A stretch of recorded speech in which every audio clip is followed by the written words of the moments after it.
जय हिंद दोस्तों, art smart study में आपका फिर से स्वागत है। आज का हम लोग का टॉपिक नंबर 15 जिसका नाम है बिहार की प्रमुख झीलें।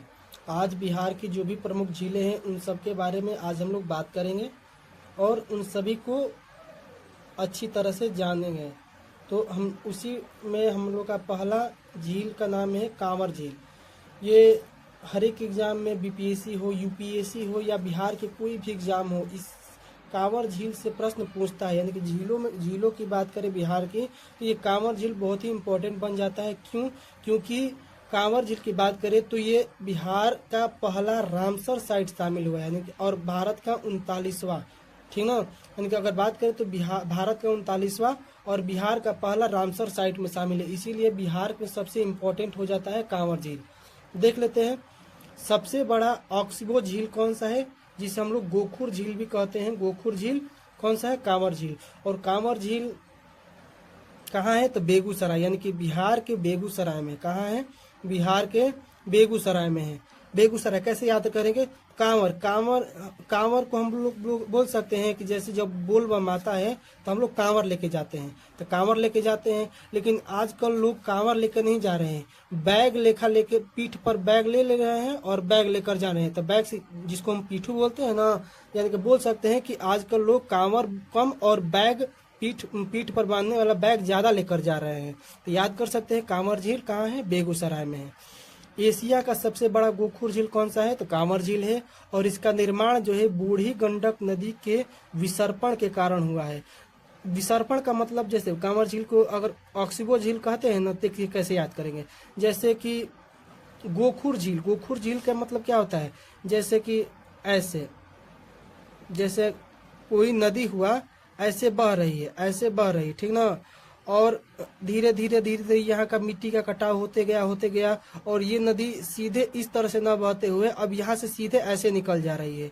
यानी कि यहाँ पानी ठहर गया और इसी को हम लोग गोखुर झील कहते हैं। ऐसे ही जगहों को हम लोग गोखुर झील कहते हैं। तो आप लोग याद कर सकते हैं कि नदियों के कटाव से जो बनता है वो गोखुर झील होता है। आगे देखते हैं, अगला है यह रामसर साइट में शामिल है। यानी कि कांवर झील जो है वो रामसर साइट में शामिल है और बिहार का पहला और भारत का 39वां रामसर साइट में शामिल है। आगे देखते हैं कुशेश्वर झील जो कि कहाँ है? दरभंगा में। कुशेश्वर झील कहाँ है? दरभंगा में है। और यह एक धार्मिक स्थान है जिसे 1972 में इसे पक्षी अभ्यारण्य भी घोषित किया गया है। तो याद रखिएगा कि पूछेगा कि कुशेश्वर झील को कब पक्षी अभ्यारण्य घोषित किया गया है, तो 1972 में। यह एक धार्मिक स्थान भी है। याद कैसे करेंगे? देखिए, कुशेश्वर को हम लोग, जैसे हम बोलते हैं महेश्वर, सुरेश्वर, ऐसे ही बोल सकते हैं। कुशेश्वर को हम महेश्वर बोल सकते हैं एक तरह से, जिसे महेश्वर मतलब भोलेनाथ। तो कुशेश्वर को हम लोग महेश्वर और महेश्वर को हम लोग भोलेनाथ बोलते हैं। भोलेनाथ, जब भी हम लोग बोल बम जाते हैं भोलेनाथ पर जल, तो जो लोग जाते हैं वो भांग खाते हैं। क्या खाते हैं? भांग। तो ऐसे भी याद कर सकते हैं, दर मतलब रगड़ कर भांग खाते हैं भोलेनाथ के पास जाते हैं। तो कुशेश्वर झील कहाँ है? दरभंगा। ऐसे भी याद कर सकते हैं। यह एक धार्मिक स्थान भी है और 1972 में इसे पक्षी अभ्यारण्य भी घोषित किया गया है। अगला झील है गोगाबिल झील। इसको कैसे याद रखेंगे? जैसे मान लीजिए कि बिहार की बात है, तो बिहार में जैसे कटनी जो होता है, कटनी मतलब जब कटी मतलब हम बोल सकते हैं कि जैसे धान कटनी होता है, गेहूं कटनी होता है, तो कोई कटाई कर रहा है, तो उसी बिल में से कोई एक सांप निकल जा रहा है। तो ऐसे भी गोगा बिल, यहाँ से बिल याद रखेंगे और यहाँ से कटी याद करेंगे। तो कटी यानी कि बिल, कटनी कर रहे थे तो बिल से क्या निकल गया? सांप निकल गया। ऐसे भी याद कर सकते हैं। अपना अपना याद करने का ट्रिक होता है दोस्तों, जैसे आप लोगों को याद हो वैसे आप लोग याद करिएगा। तो कटिहार के मनिहारी में है, यानी कि गोगाबिल झील कहाँ है? कटिहार के मनिहारी में है। इसे घोघा झील भी कहते हैं। इसे क्या बोलते हैं? घोघा झील भी कहते हैं।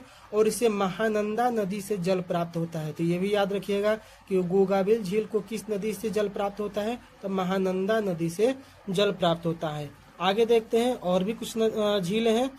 जिसमें जगतपुर झील कहाँ है? भागलपुर में स्थित है। यह और सबसे छोटा झील है और यह पर्यटन स्थल के रूप में विकसित किया जा रहा है। आगे हम लोग का है सिमरी बख्तियारपुर झील किस जिला में स्थित है? तो सहरसा जिला में स्थित है। कौन सी जिला में? सहरसा जिला में स्थित है। और इसमें जमुनिया, सरदिया, कुमीवी, गोबरा आदि छोटा झील है। यानी कि सिमरी बख्तियार झील के अंदर भी बहुत सारे छोटे छोटे झील है, जिसमें जमुनिया झील, सरदिया झील, कुमीवी झील, गोबरा आदि छोटा अन्य झीलें है। इसकी आकृति घोड़े के नाल की तरह है। कैसी है? घोड़े के नाल की तरह है।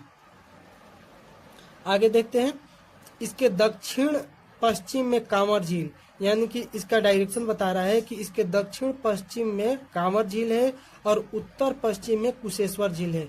ये भी याद रखिएगा, अगर प्रश्न पूछ दिया जाएगा कि सिमरी बख्तियारपुर झील के दक्षिण पश्चिम में कौन सा झील है, तो कांवर झील, और सिमरी बख्तियारपुर झील के उत्तर पश्चिम में कौन सा झील है, तो कुशेश्वर झील है। तो आप लोगों को याद हो गया होगा। तो आगे हम लोग अगले टॉपिक बिहार के जलप्रपात, जो कि हम लोग का टॉपिक नंबर 16 है, उसको लेकर अगले वीडियो में प्रस्तुत होंगे। तो धन्यवाद दोस्तों, जय हिंद।